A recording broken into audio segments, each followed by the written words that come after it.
Exam fear എന്നൊരു issue face ചെയ്യാത്ത students വളരെയധികം കുറവായിരിക്കും. നിങ്ങൾ എക്സാം ഫിയർ സ്ട്രഗിൾ ചെയ്യുന്ന ഒരാളാണെങ്കിൽ ഈ വീഡിയോ സ്കിപ്പ് ചെയ്യാതെ കണ്ടുനോക്കി.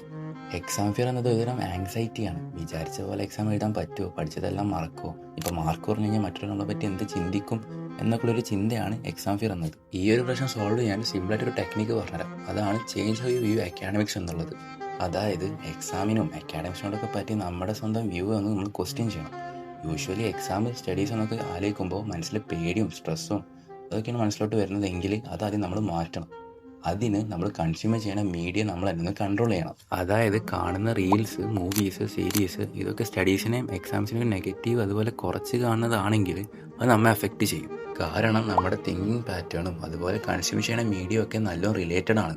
സോ ഇതൊന്നും കാണരുത് എന്നല്ല, പകരം അത് സെലക്റ്റീവായിട്ട് പോസിറ്റീവായിട്ടുള്ളതാകണം എന്നുള്ളൂ. ചുരുക്കി പറയുകയാണെങ്കിൽ നമ്മളെന്ത് കാണുന്നത് തീരുമാനിക്കുന്നത് നമ്മളായിരിക്കണം, അല്ലാതെ ആൽഗോറിതം ട്രെൻഡൊന്നും ആയിരിക്കരുത്. എക്സാം ഫിയർ ഓവർകം ചെയ്യാനുള്ള കുറേ മെത്തേഡ്സിൽ ഒന്നാണിത്.